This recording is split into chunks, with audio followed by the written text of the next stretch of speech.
Hey, Cudahy to all my friends and relatives in four directions. This is Robert Pilot of Native Roots Radio presents I'm Awake. I'm here to ask you for your support. Finding honest Native-centered news is not easy, but with your support, we're able to provide accurate information about Standing Rock, Line 3, treaty violations, and COVID-19 in our Native communities. Please visit Native Roots Radio Network on Patreon and donate if you can. That's Native Roots Radio Network on Patreon. Pinigigi, and thank you for your support. Support comes from the Walker Arts Center. Did you know that the Walker has a cinema that shows film almost every week? From artist talks, genre-defined performances, and world premieres to archival shorts and experimental soundscapes, the Walker Cinema explores all modes of global and local filmmaking. Get your first tickets for free. Visit walkerart.org/cinema to learn more. That's walkerart.org/cinema. See you at the movies. Oh, this is Robert Pilot. For Native relatives, healing is more than just sobriety. It's reclaiming Indigenous masculinity as a sacred, balanced force. Join Hunter Thundercloud for Native Roots Radio presents Controlled Fire. We explore how personal recovery uplifts our communities. It's time men step back into roles as mentors and spiritual leaders. Recovery is collective, and it starts with us. Tune in the first and third Wednesday of every month at 6 p.m. for Native Roots Radio presents Controlled Fire. Let's tend the fire together. The city of Minneapolis is now on Native Roots Radio with Minneapolis AIR. AIR stands for American Indian Relations. Guest host Christine McDonald talks to people about important things affecting the city's Native communities. Minneapolis AIR dives into topics like public safety, public health, elections, and so much more. Tune in to Minneapolis AIR on Native Roots Radio from 5 to 6 p.m. on the second Wednesday of every month, right here on AM 950. Support comes from the Walker Arts Center. Local artist Rosie Simas, Seneca Nation of Indians, Huron Clan, embodies Onondaga philosophies of peacemaking and relationality in new immersive installation. Visit Agejagwa Desnigowaweni. I hope it'll stir your mind and explore a space built for communal rest and contemplation. Simas presents a performance of the same name this May. Learn more about the exhibition and performance at walkerart.org. With your AM 950 weather, I'm Patrick Lilia. Tonight, partly cloudy with a low of 37, then Tuesday, cloudy with a high of 47. Step into Forts at Children's Theater Company. It's an interactive fort-building adventure where theatrical elements and towering cardboard boxes spark shared creative play. Weekday availability during local spring breaks from March 17th through April 3rd. Tickets at childrenstheater.org. Portions of Native Roots Radio may be pre-recorded. It's a good day to be Indigenous. Get up, stand up. They are going to become more brutal. Because all the hippies were trying to be Indians anyway. They're going to become more repressive because it's a matter of dollars and their illusionary concepts of power. Hey, Victor. We must live in balance with the earth. And also with recent happenings at Wounded Knee. I am awake. Welcome to Native Roots Radio presents I'm Awake, and I'm your host, Wakanja Hade. Hey, Cudahy to all my friends and relatives in four directions. You are listening to Native Roots Radio presents I'm Awake, and I'm your host, Robert Pilot. Hey, we discuss local, national, Native news and events, and as you know, Native issues are human issues, and human issues are Native issues. Hey, today we're going to have our friend Dr. Stately on, and we always enjoy having a conversation with Dr. Stately. One of the things I just wanted to remind everyone, Dr. Stately is president and CEO of the Native American Community Clinic, NACC, here in Minneapolis. He's a 2024 Bush Fellow and enrolled member of Oneida Nation. He is a prominent leader in the Indigenous healthcare, and especially in culturally integrated care, harm reduction, and addressing historical trauma. Dr. Stately, thank you so much for coming on today. Really, really appreciate you. Welcome, as always, to Native Roots Radio. Oh, Bushu, Robert, thank you. That was a very kind introduction. Thank you. Yeah, you're on AI. I just typed your name in, and it has a little picture of you too, smiling with your purple shirt too. It's pretty funny. If you, I don't know if you've seen it, but I had to laugh. I go, that's Dr. Stately, whoever picked that picture out. That's funny. Yeah, I don't know.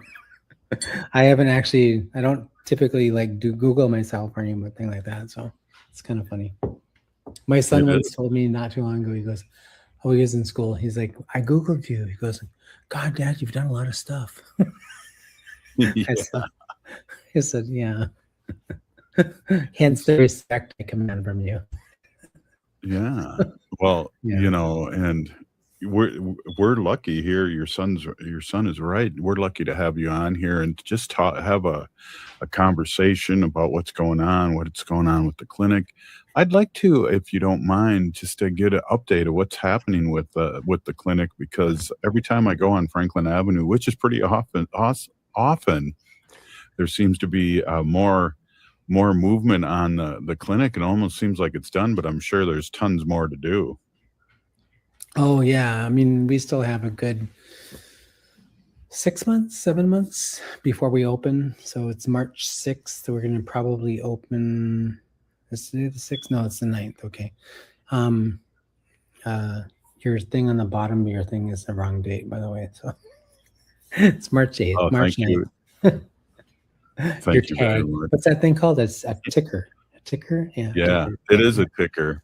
A ticker tape. And I thought I did such a good job today. Well, you're getting old. You can't remember everything. I was going to say, so in about April, May, June, July, August. So I think probably 7 months.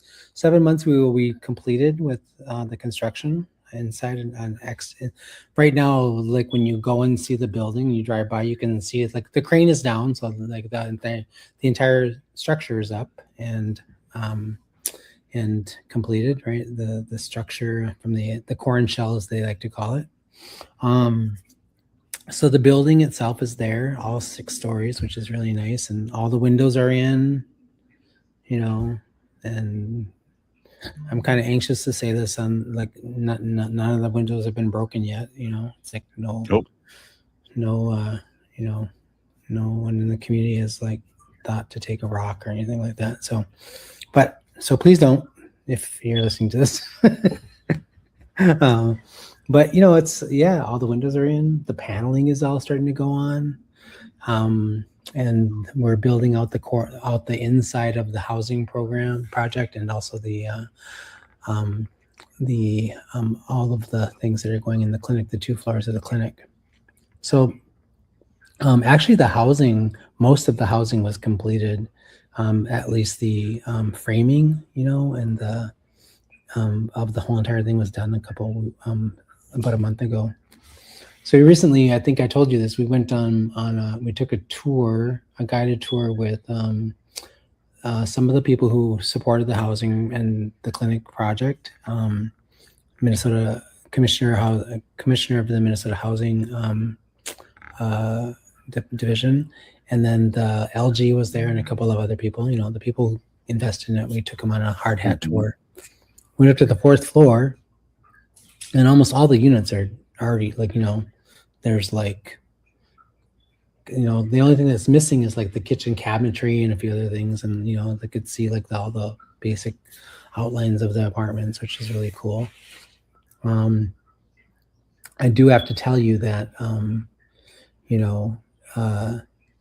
the units on the top third and the 4th floor of the housing project, so it would be floors 5 and 6, would be have very nice views of downtown Minneapolis. You can see like the downtown skyscrapers, and you can see that behemoth of a arena down the road a bit. Yeah.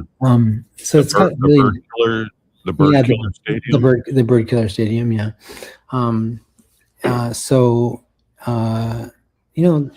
people that live in those units, in the entire, and the other views are beautiful as well. You get like nice western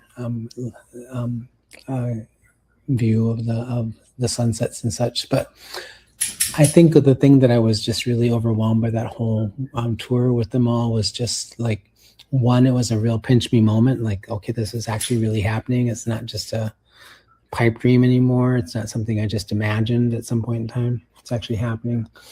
And, you know, just walking through it, I was like, God, the people here that come here and will live in this place, in this space, will really have a beautiful, beautiful place to live. Right? It's just, Yeah.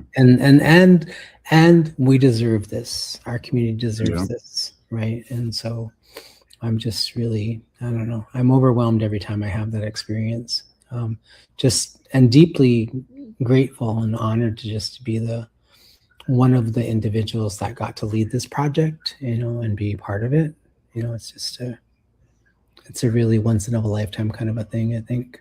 So Now it's 6 floors, and the top 4 floors are for who? Oh, For who?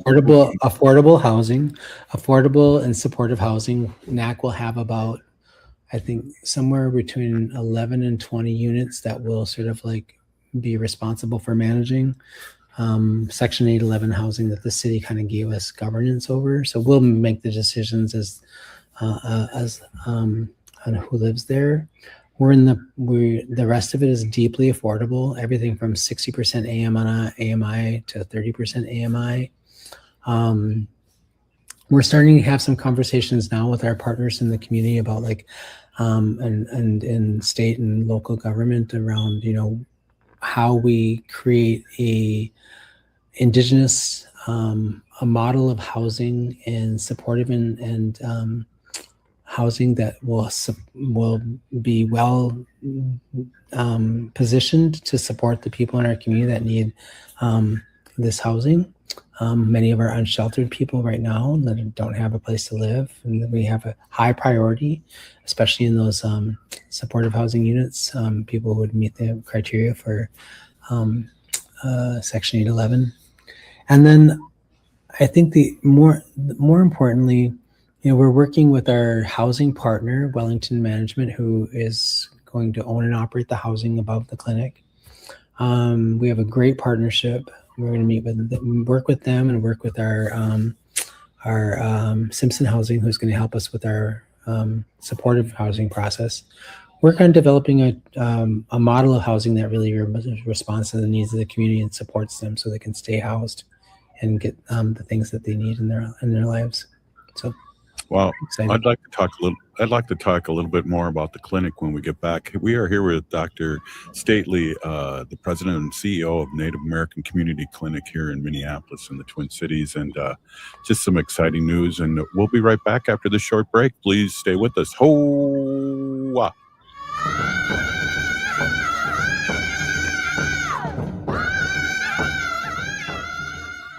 This is Chase Iron Eyes announcing a new show on AM 950, the progressive voice of Minnesota, powered by Native Roots Radio. The show is called Native American Patriot Talk Radio. What will we do on the show? We are going to explore and dive into the source of American constitutional sovereignty, the intersection of Native American and legal issues. Find us the first and third Tuesday of every month at 6 p.m. on AM 950. Support comes from the Walker Arts Center. Did you know that the Walker has a cinema that shows film almost every week? From artist talks, genre-defined performances, and world premieres to archival shorts and experimental soundscapes, the Walker Cinema explores all modes of global and local filmmaking. Get your first tickets for free. Visit walkerart.org/cinema to learn more. That's walkerart.org/cinema. See you at the movies. Unwanted sexting or photos,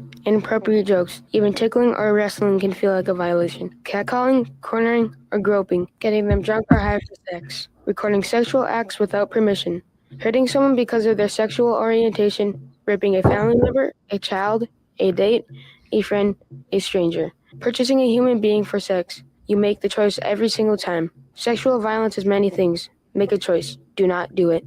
Sponsored by the Minnesota Indian Women's Sexual Assault Coalition. The city of Minneapolis is now on Native Roots Radio with Minneapolis AIR. AIR stands for American Indian Relations.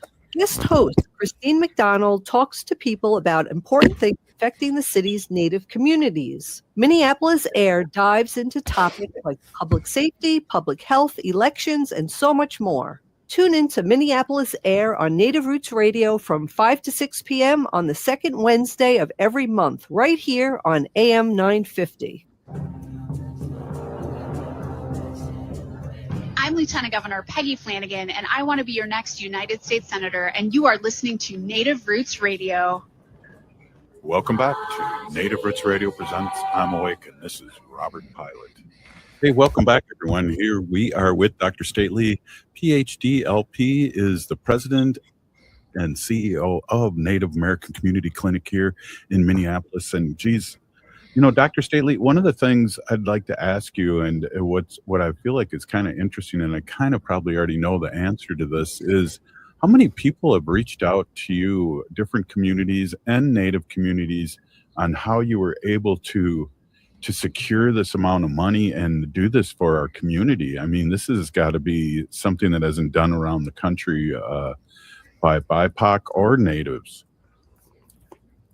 I've had a good handful of people reach out and ask me, you know, how we were able to accomplish what we did. And I also have had, like, you know, just like whenever I give a talk or something, people are always like, oh, I want to introduce you to somebody, and maybe you can. And I tell people, like, you know, the process by which we took to get to where we're at was a long one. I mean, you know, we've been on this path now for a good 6 years, right? So in 2020, March of 2020 is when we went to the state legislature to ask for money to purchase the building and the land that we were already in, the building we were already in. So it's been like since that point in time, I mean, it's been 6 years to get to where we're at. So it's going to be a good like 6.5, almost 7 years from the imagining it to actually, you know, so it's not an easy process, and it's not a short process. It's a long process of like getting partners. What I would say is, like, it seems impossible to do unless you have strong partnerships and relationships with people across a sector of things, right? A sector of different businesses and entities. So, you know, I think the hardest part, or the biggest part, is like just taking the time to build that. It's amazing, because I'm all about manifesting, and I feel like, you know, 2020, that's just was like towards the end of COVID, and that's amazing that you started then. But you and your group that worked on this must have been really manifesting this, because this is unbelievable. I mean, I can't really minimize, you know, I can't say enough about what's happening and how this is really going to affect our community even more than the clinic is now. This is just a gold standard. It's just a beautiful building right now. Oh, well, thank you. I appreciate those kind words and comments. And when I look back, you know, we're in the process right now of putting together this. So myself, Sarah Anderson, who I know you know, our development director, and another person I were, so Greg Harrison, who is our vice president of clinic administration. He was our operations officer for the last 10 years. We were getting together and talking about a slide deck we're putting together to kind of use, you know, for the next year or so, while we sort of take our next, you know, vision for the entire clinic to our partners, and talk a little bit more about, like, how they can invest in helping us to get to where we want with this project. And one of the things that we decided to do, or we were told by the people that are working with us, we're working with this group that's helping us to build our development strategy. They're like, you know, on the first, you know, show what you've accomplished over the last several years of this project. You know, give us a timeline of, like, what, you know, give us the NACC lifeline, the timeline. And so we sat down to do that. And, you know, when I look back on the 10 years I've been here since the beginning of time, my tenure there, I realized that, you know, so much of what we've been able to accomplish was just, you know, me asking a question like asking the questions like, what if we did this, or what if we did that, or, and I think the other thing that I want to say is like, I get a lot of accolades, I think, from people and recognition for being, this amazing leader, and that certainly is humbling and, to me. But I also think like, my biggest learning curve over the life of my career has been to get to this place where I can be the kind of leader that I am, which is recognizing that like, I don't need to know everything. I don't, and I think that there's a lot of people, we have somebody in an executive office now who thinks that way.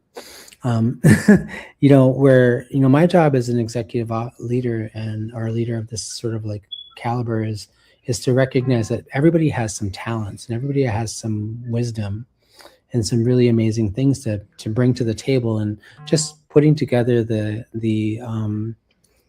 menu of those individuals into something that can make a really beautiful,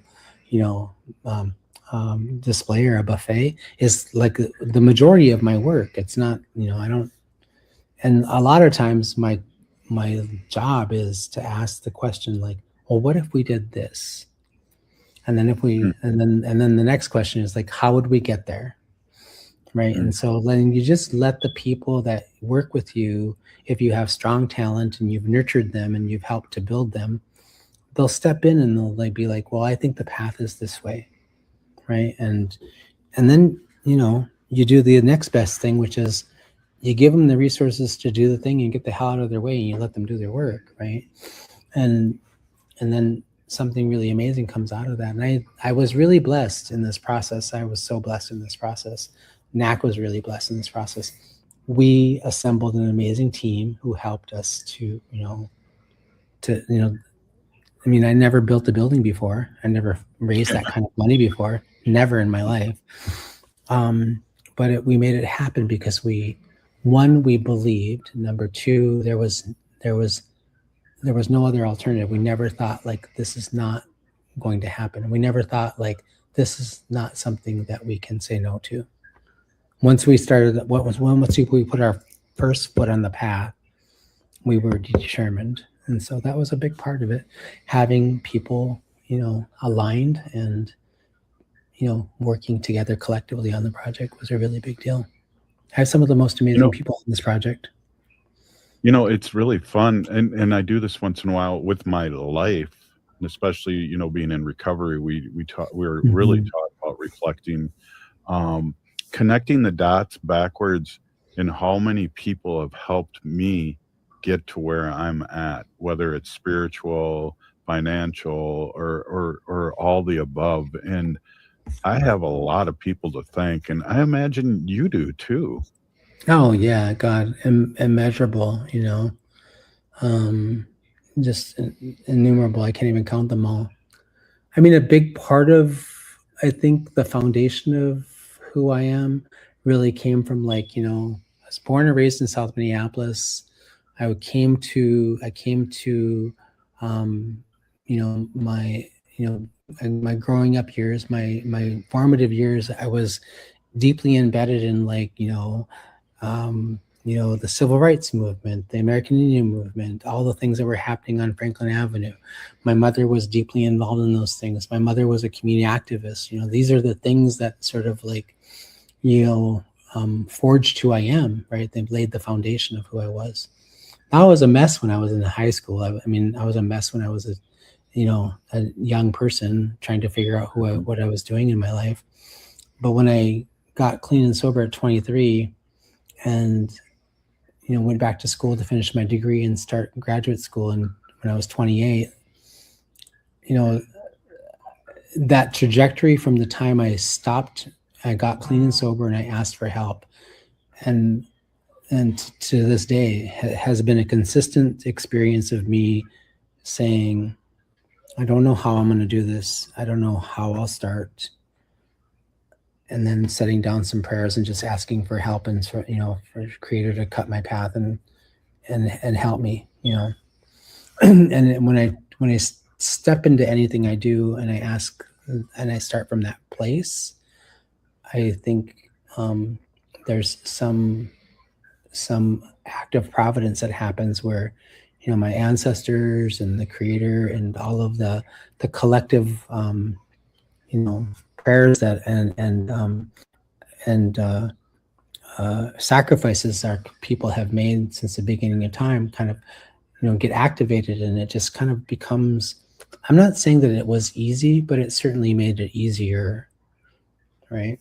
And it's amazing that we've had all these people help us, but also now we're at a point in our life where, with your sons, with my grandchildren, with people that we know in the community, people that work for you, that we can help without, I guess, easy for me to say this, without any strings attached, and because of what's been given to us over the years.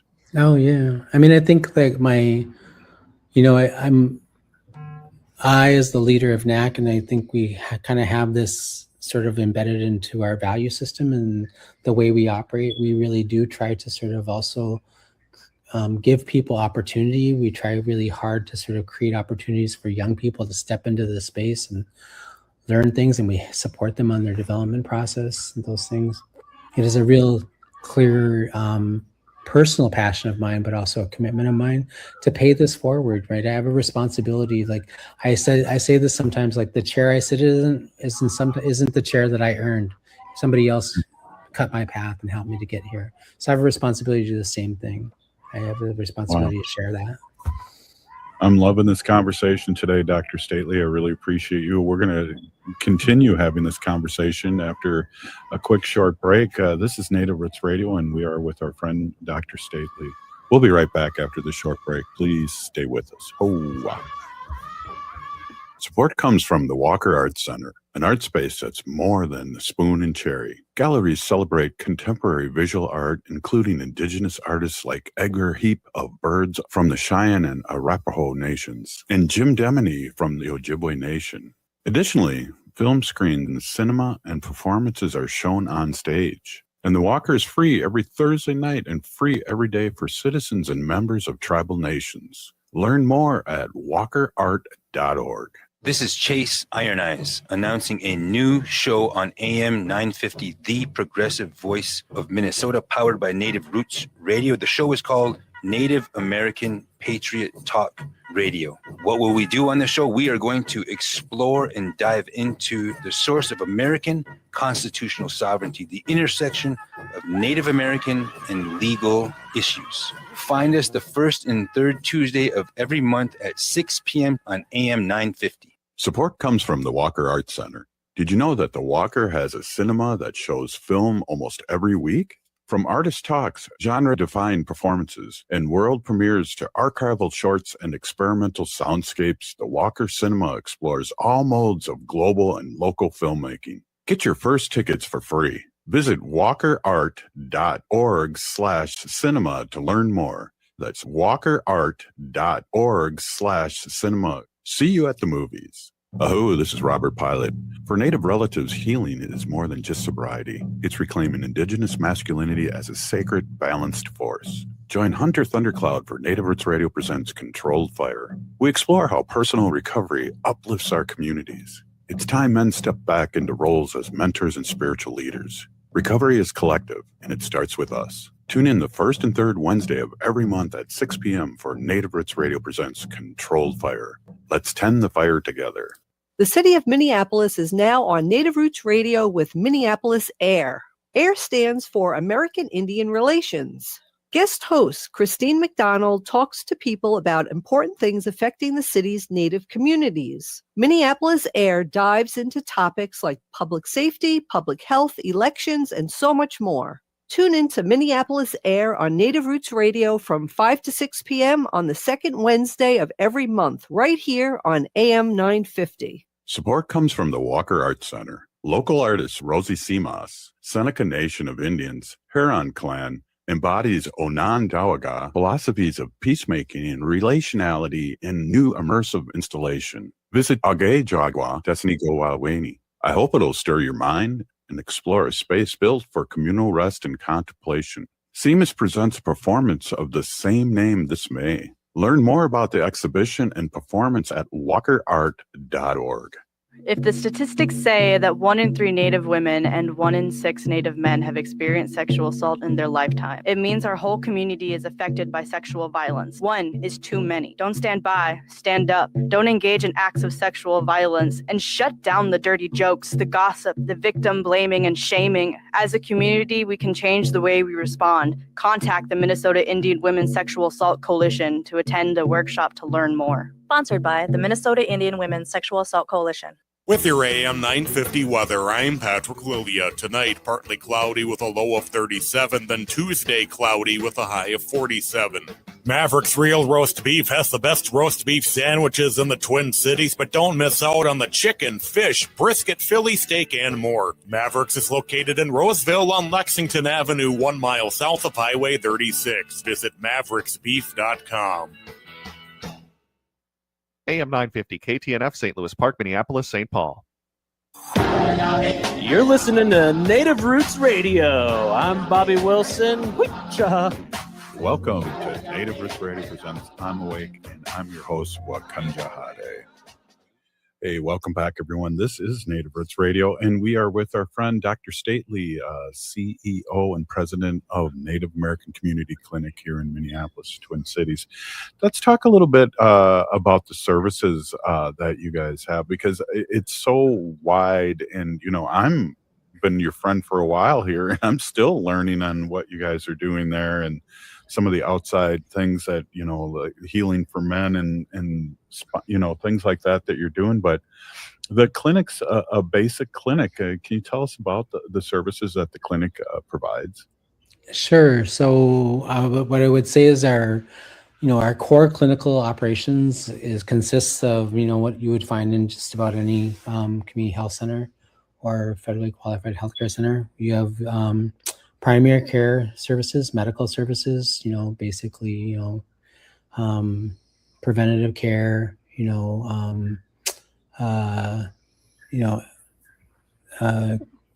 we treat people with chronic disease, you know, diabetes, you know, high blood pressure, cardiovascular disease, those kinds of things. We have a big spectrum there.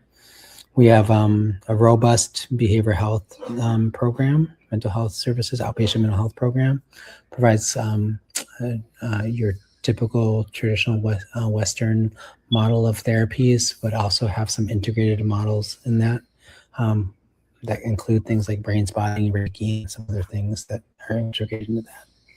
Then we have our dental program, so you can come to NACC and get, you know, preventative dental care and restorative dental care pretty much year one through, you know, your lifespan.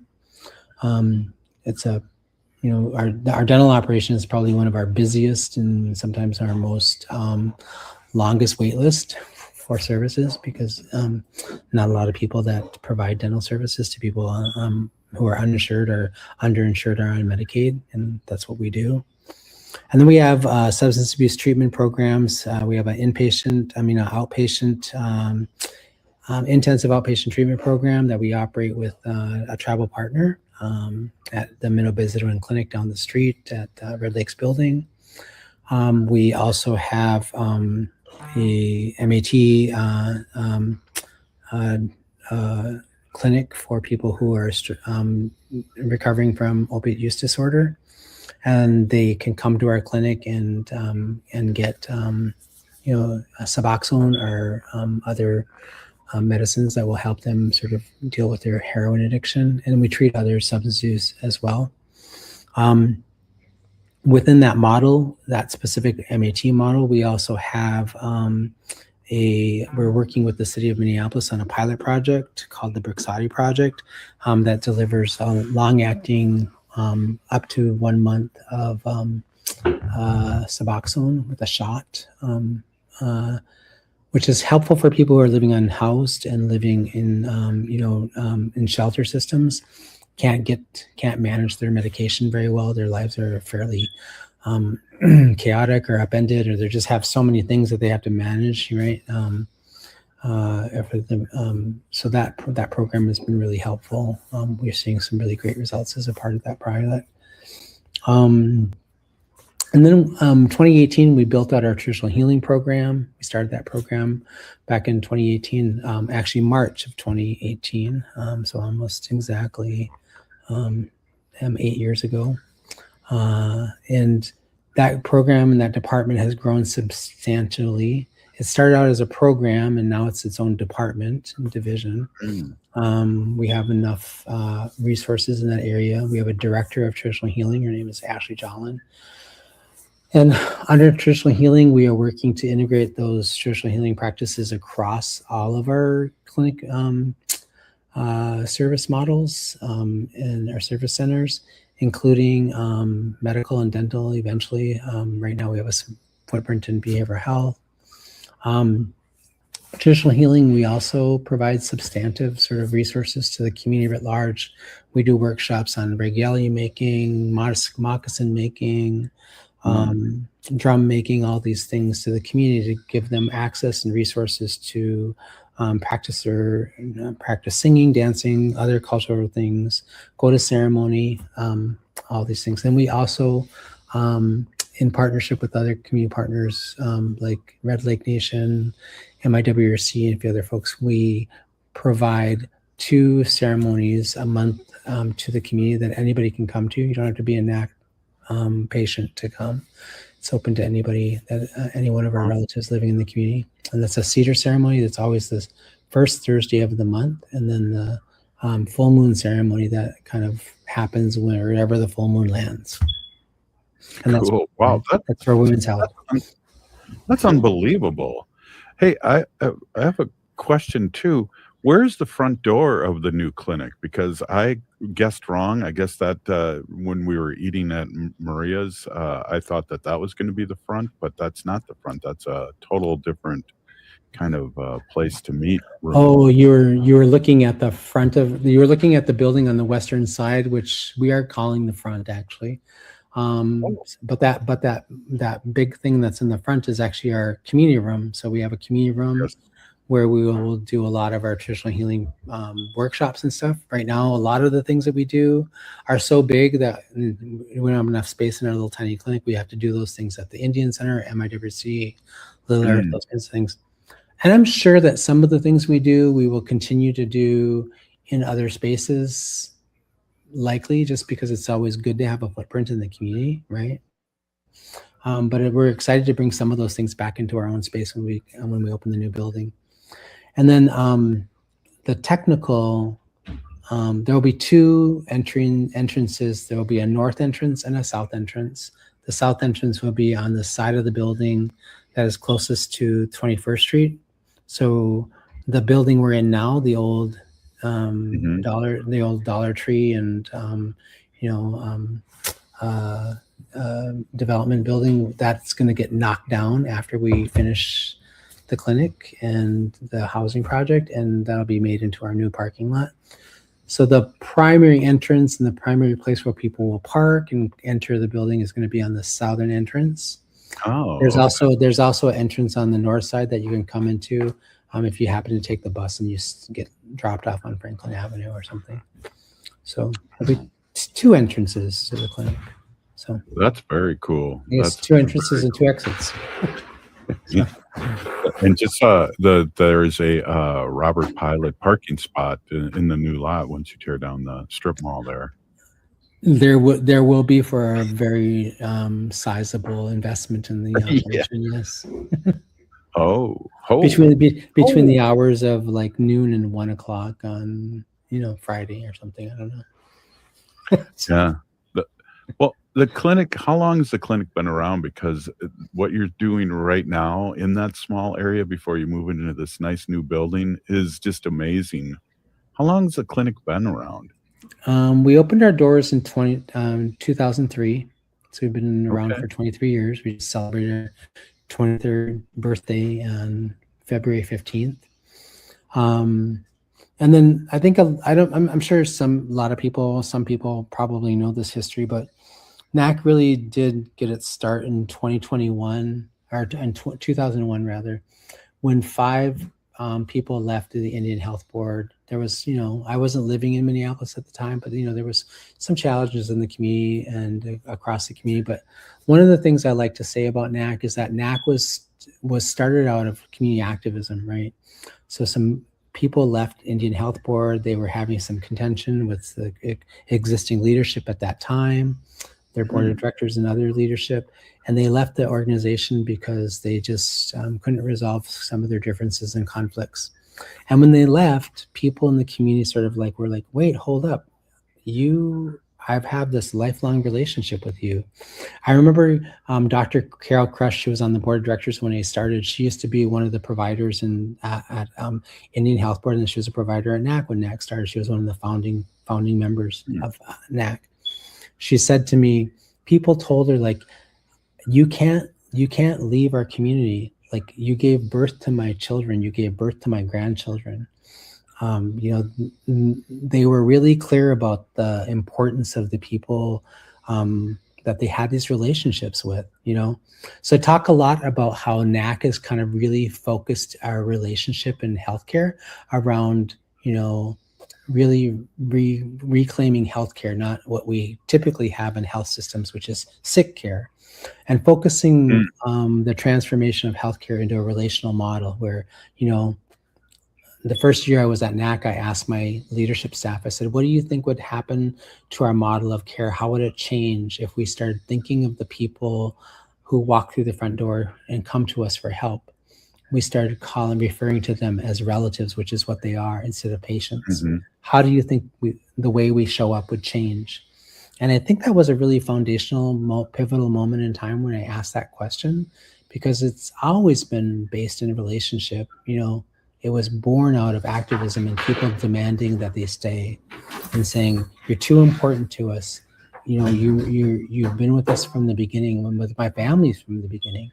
I want you here, right? And so, they actually got their 501c3 status in 2001, and then they opened their doors in 2003, and then in 2005, I believe, 2 years later, we got 50C1, and we got federally qualified healthcare center status, which was the big a big commitment from HRSA.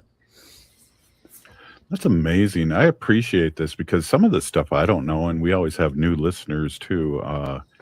The history of Native American community clinics. That's amazing, and what a legacy that you are part of. And geez, I just really appreciate you coming on and talking about these things. And rumor has it you may be having a show come up here too. That could be very cool right after Native Roots Radio. So more to come and more to talk about there. And you definitely have so much to give to the community and so much information. I just want to say a big thank you, a big peeny gigi. Thank you so much, Dr. Stately, for being on today. Well, thank you. I appreciate the partnership, and I also appreciate the honor the privilege to be here. It's always fun to spend time with you and your listeners. And you too. You are such a big part of the show, and I just want to say a big peeny gigi thanks. Thank you again.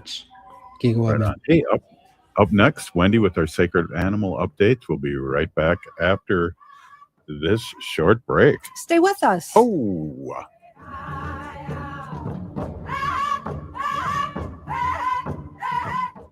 The city of Minneapolis is now on Native Roots Radio with Minneapolis AIR.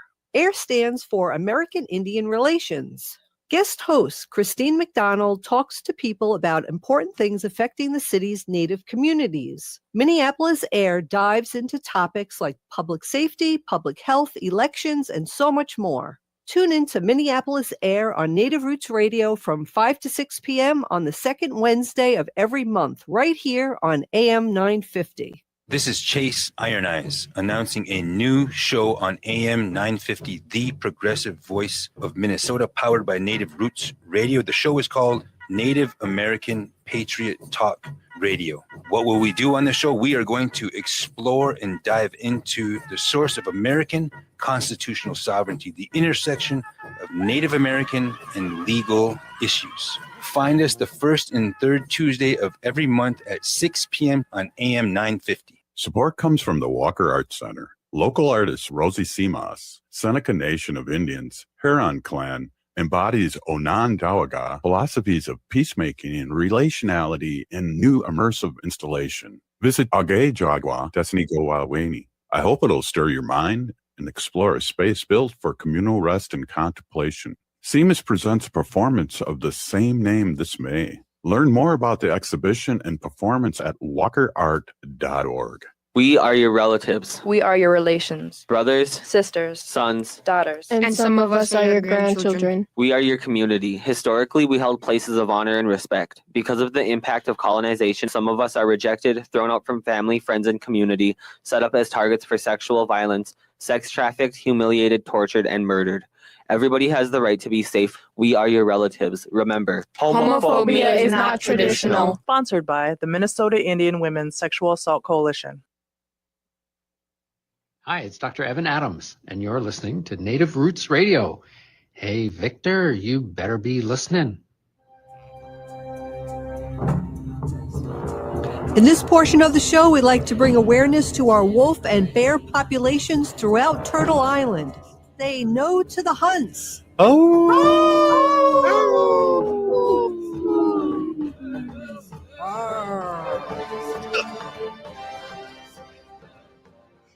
Hey, welcome back, You everyone. always laugh at that part.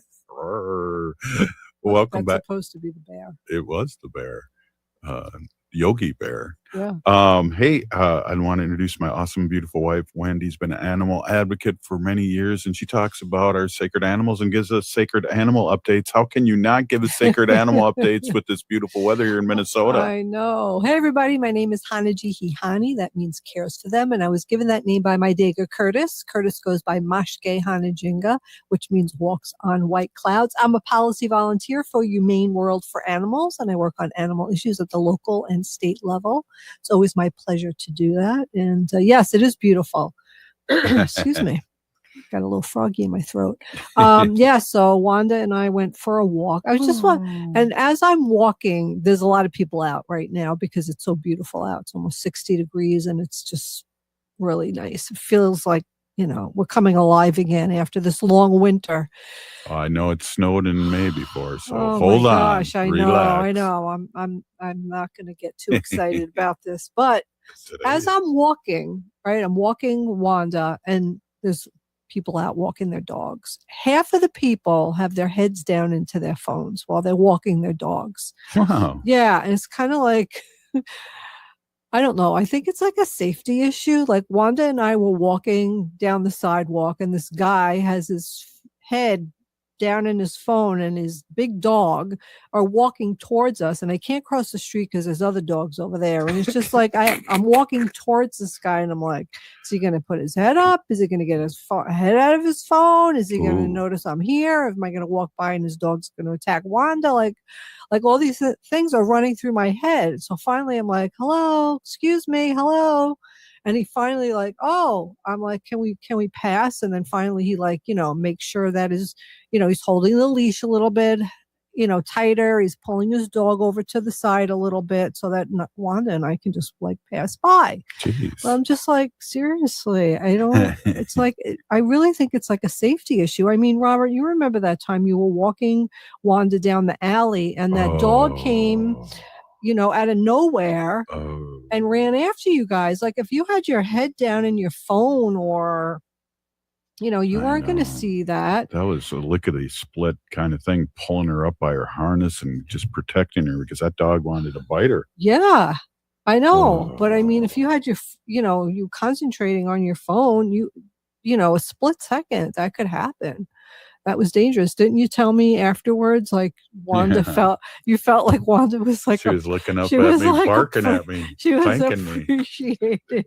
appreciated you saving her from the other dog. I mean, that could happen anytime, you know? And then like people like hold their leash the leash at the end. I've talked about this before. They have a loop at the end of the leash, and you just hold it with your hand. You're supposed to put your hand through it. Well, what about those people with the gun kind of thing that can go 50 the feet? retractable how do you save leashes, your little that dogs drives me. then? Those are very, very dangerous. Yeah. I mean, you're coming to an intersection, right? And you're walking your dog with one of those expandable, I don't even remember what they're called, expandable leashes. You hold them like you said. It's like a gun. And you press the button and you let the dog go. And you think you're doing them a favor. no, it's but dangerous. Urban dogs. Those are dangerous. Are all over the place. I know. And, if you put your hand through the leash, through that hoop, and you have your arm around it, if the dog pulls, the leash has nowhere to go because it's, pulling against your wrist. It's hard for me to explain it. No, but anyway, come on, people. Oh, no more phones. Let's pay attention while we're walking our dogs. Anyway. Yeah. I mean, there's lots of dogs. And every day, like on Facebook, it's like people are bringing their dogs to the dog parks. Yeah. And there's always like, your dog bit mine. And this happened. I mean, first of all, Wanda is not a dog-friendly dog, but I don't know if I would bring my dog to a dog park.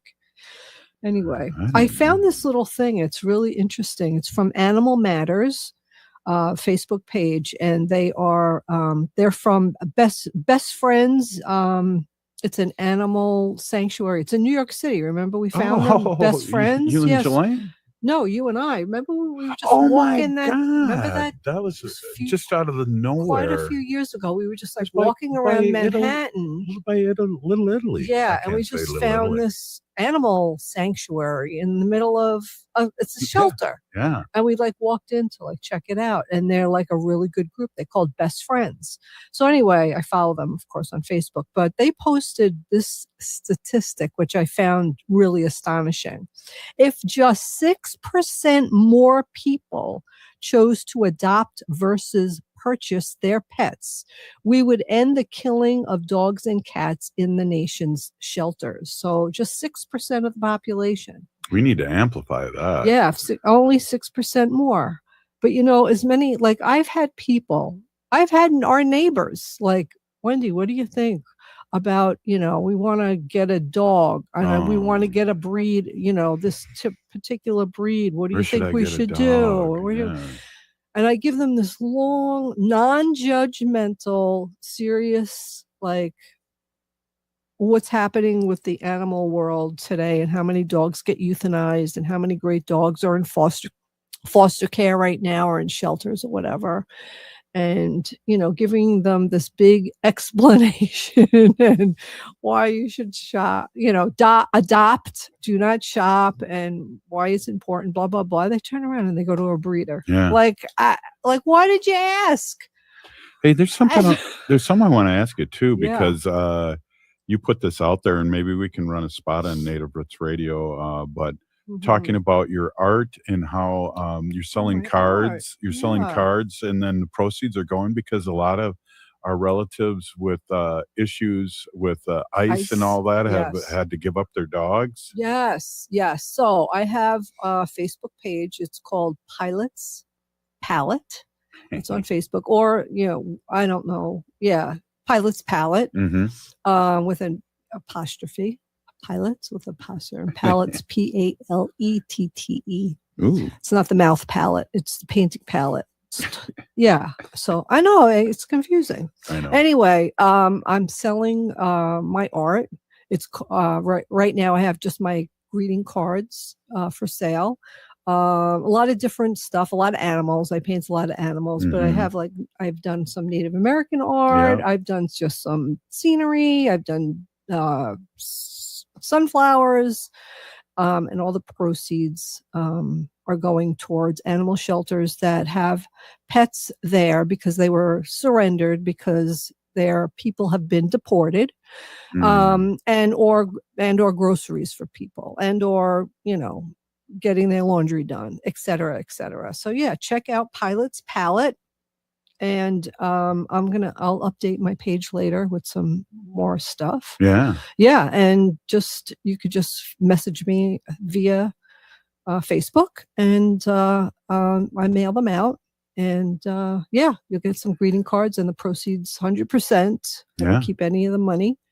Will go to help people. And I thank you for bringing that up, Robert. And helping people and pets, which are pets, relatives. yes, and I was just at a meeting today too, Wendy, and it always warms my heart. And I always think of you, but I also think of the Native way too. Is that we were talking about our relatives, which are ones with hooves, tails, and all those things, and they are our relatives in a Native way, and that's why it's so important that you've been talking about this over the years. Yeah.